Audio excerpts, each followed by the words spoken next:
Okay, I was asking Randy about, did he think that, I told her about Kelly Marie, I told her what she was doing, I told her about the thing and everything else, and I thought, maybe I should just let her do it for me. They guarantee it. And they give you, what's like $1,000 a month, or a ebook, and they guarantee it. And they give you your first ebook to where you can make money off and get started on. And it's $9.99 for the first installment, and then $2 after that. And that went down. That's just out of my price range. And I thought, I have a card where I can give them $999 after it. And I could do 2 installments off of that card. And if I get a payment to that card, I can pay for the program. Well, I'm going to get on the program when I get back in, and I'm going to do it. And we'll see what happens. If I can run through it and make a few books, I got a ton of ideas. I have a whole book full of ideas. And then he had ChatGPT, which I could do for free. And then all I have to do is run the ChatGPT stuff through there too. They won't know who wrote it. It looks like anybody wrote it. So, I think I'm going to do it today.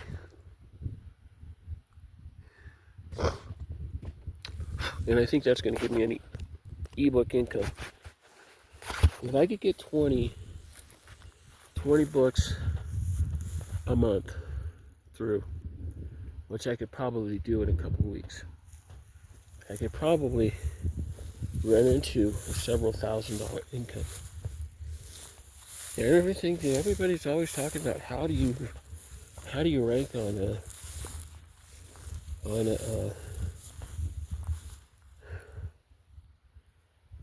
don't like the idea of going that far with that car like that. How do you rank on Amazon? So I'm going to put away the rest of the stuff, the Rainmakers and all that other stuff. They probably have an ebook system also, but I'm thinking, because she's going to give me a book, and the book's going to sell the top sellers list, and it should be a thing for me to do.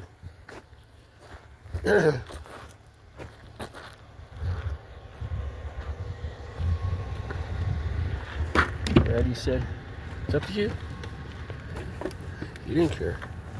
I know what he's doing. He's thinking retirement. It's cold already. So, I'm going to do that when I get home.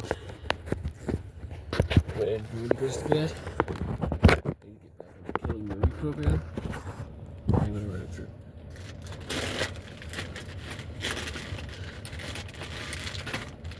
There's absolutely nobody here. Shoot, that is a lot of money. That's what the other guys wanted too. Same thing.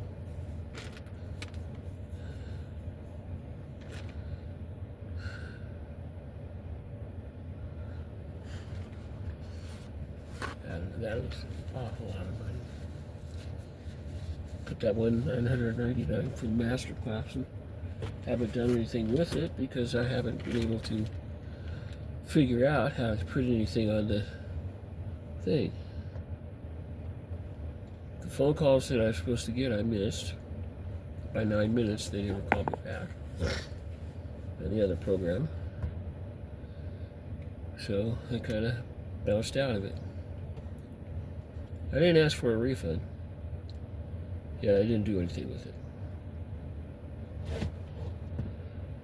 I don't know, it's $3,000. I don't think it's a bargain yet, but if I get a book or two, it will be. They promise anything you want, but doesn't mean they're always going to deliver right. That's a lot to think about. So if I decided to get that yes answer, I could do it.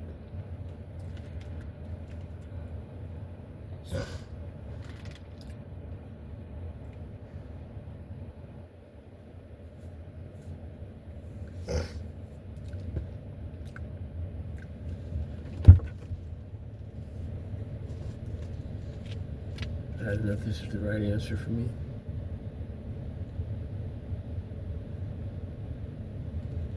It's not that I'm not going to be able to pay out my bills.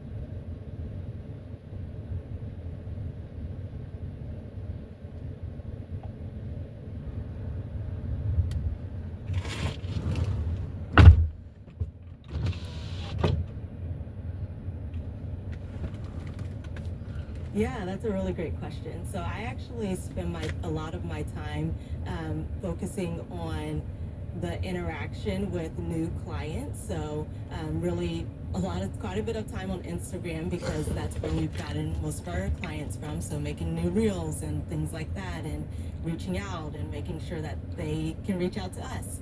And then I also spend a lot of my time communicating with current clients. Tell me a little bit about what you're doing on social media. Are you making videos? I am. That's what was the game changer for me. I used to just make, kind of videos with words and things like that, but then I, suddenly decided one day, hey, I'm going to put my face on here, and people love that. And so, yeah, I'm typically sitting at a computer, and it's a reel that says something about, hey, have you been struggling with your Spanish? And Instagram has been my main source of clients recently. So how do I know when to pursue other avenues, like diversifying my marketing? Because right now I feel like I'm getting most of my learners from there. So should I wait till that's tapped out, or should I try and diversify right now and do other things, or how should I navigate that? I never give up on something that works, but you should always be testing into the next thing. So, so if it's one of those where it's like, hey, this really works, so maybe you're spending 80 or 90% of your marketing dollars there because you can just it's performing. Mm-hmm. But you always want to be thinking about what's next, because, marketing moves fast and you don't want to get caught flat-footed, and it could be other social media. True. I mean, it could be that, like, okay, now I'm going to try TikTok next, or I'm going to try YouTube, or whatever. So it doesn't have to be kind of like I'm going completely different kind of vehicle, but just make sure that you've got some portion of your budget into exploring.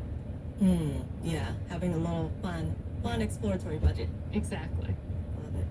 Keisha, good luck. The brand is called Bridge the Gap Spanish. We'll be tuning that. Can't wait to see what you do. Thank you so much. Thanks for calling in. Thanks. All right. It's really amazing how all of these opportunities have cropped up in the last 10 years, and really, I mean, my kids do online language. We went to Italy this summer. My wife was super disciplined, did 3 months of Italian with somebody in Italy at like 6 in the morning, like 3 times a week before we went to Italy. Oh my gosh, that's awesome. I'm like, we're looking to go to France in the spring, and I think I am the only family member that has any French, and it's it's a good 35 years old. So if it's left to me, we're out of luck. Yeah. So maybe one of my kids will decide to help us out. Yeah, for sure. Angie, before I let you go, you're coming to the table with so much experience now, and looking back at where you started and where you were, is there anything you wish you'd known back then that could have, I don't know, given you some tough moments?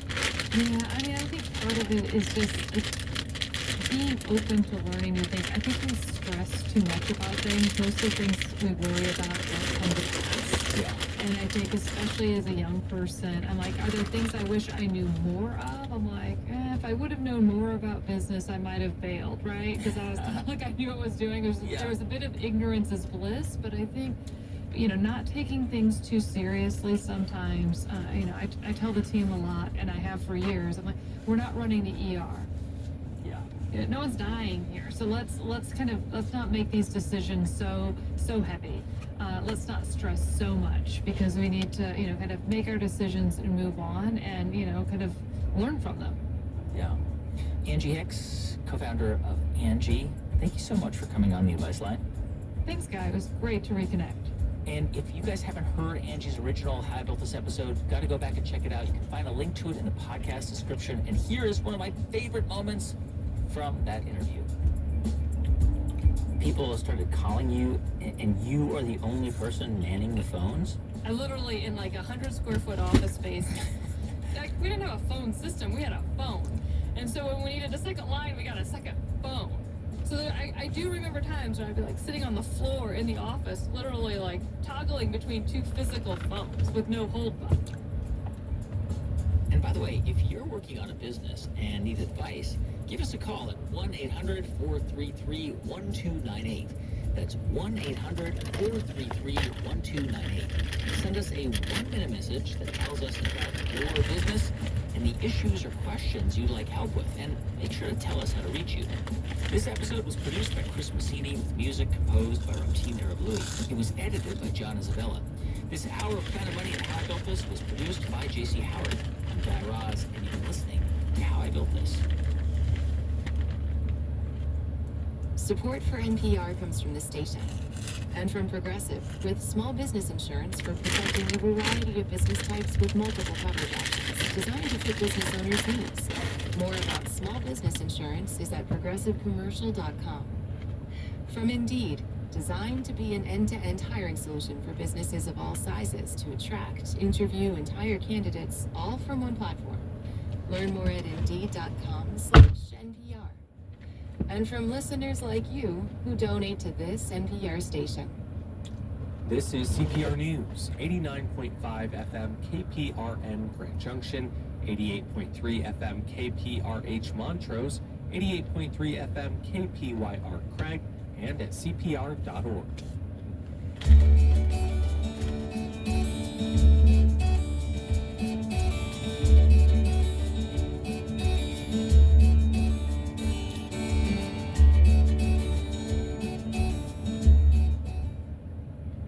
Support comes from the University of Colorado Anschutz Medical Campus, striving to improve human health globally from here in Colorado for over 140 years. Learn more at news.cuanschutz.edu. CPR is grateful to every donor, including network partners Dr. Jasmine Martin, Edward Herman, and Alyssa Bourne, who help make the music and news available to all. Read about ways to give on the support page at cpr.org. Today in Snap Judgment, one woman makes the biggest mistake it is possible to make. But there are no apologies. There is no restitution, no reconciliation. But somehow, some way, she still has to find a way to do what feels impossible. Which is to walk over to the sink, to stand up on her tippy toes, and to look at herself in the mirror. Snap Judgment proudly presents Fire Exit. A journey there and back again. Snap Judgment, cinema of sound, movies of the mind. Right after this very short break, snappers, stay tuned. Bald eagle down there flying. Live from NPR News in Washington, I'm Nora Robb. Both Democrats and Republicans are increasing the pressure on the House Ethics Committee to release the details I don't think of I'm the going to do that probe to Kelly into Murray former thing. Congressman Not Matt yet, Gaetz.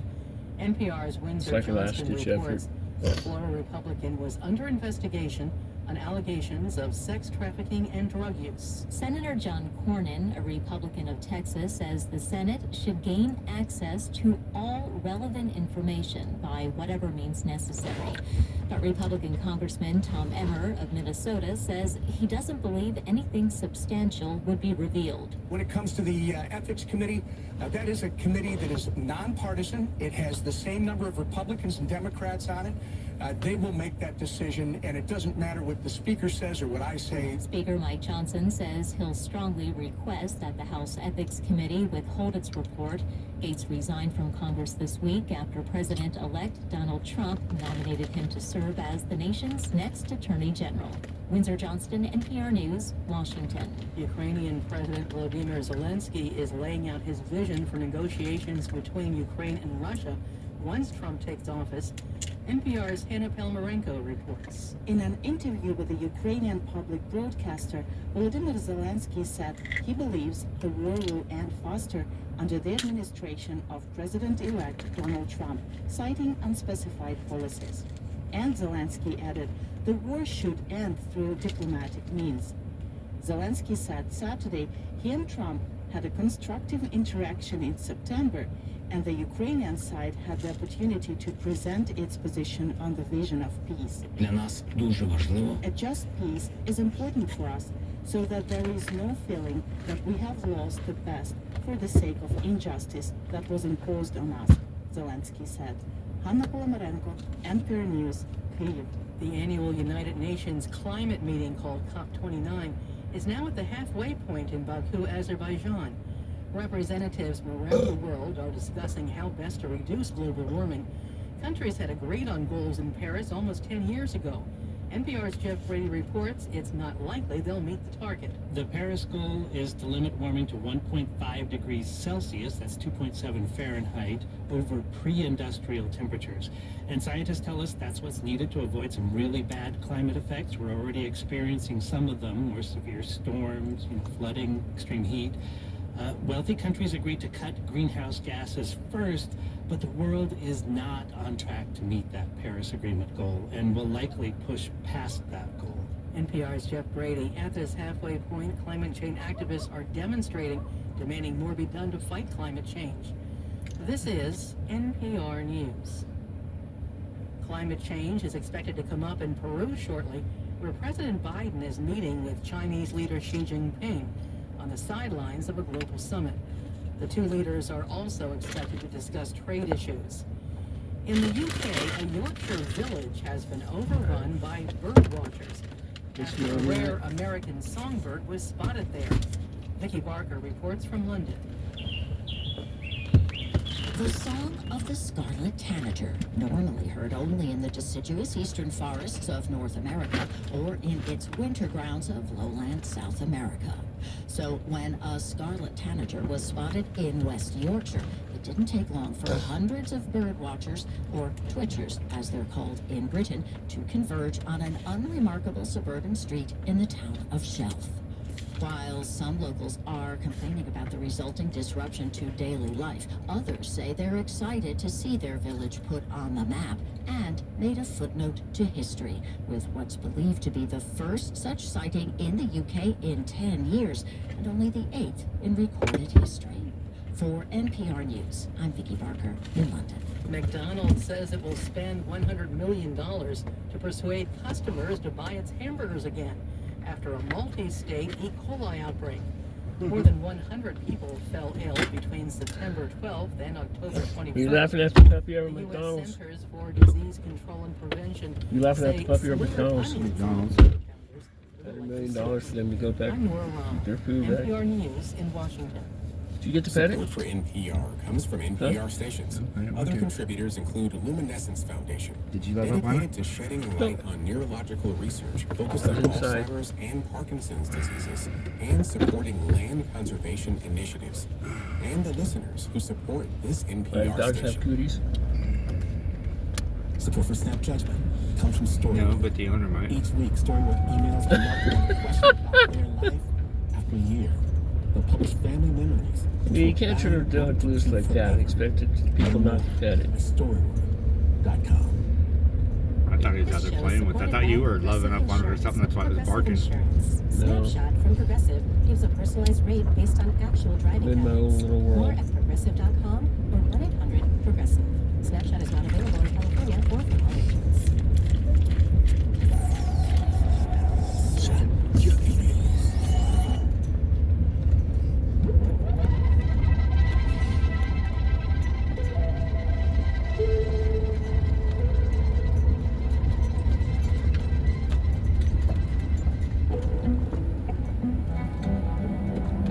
Piggy Wiggy? Yeah.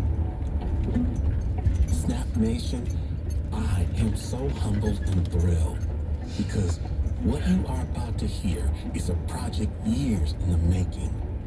Snap Studios' brand new series, Fire Escape, explores the story of one woman, Mika Moda, and the aftermath of her biggest mistake. Perhaps the biggest mistake it's possible to make. And we also follow her journey to seize back her own humanity in her own eyes and through the eyes of the people she cares about.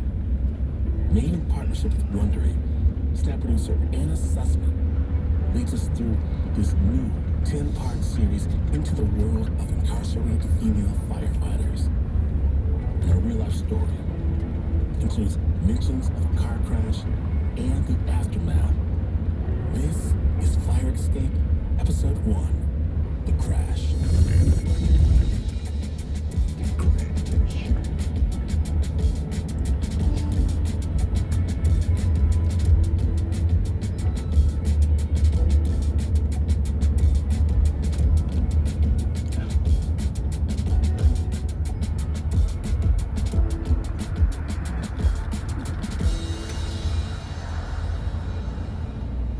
Okay, let's start with, tell me everything you remember about your first call.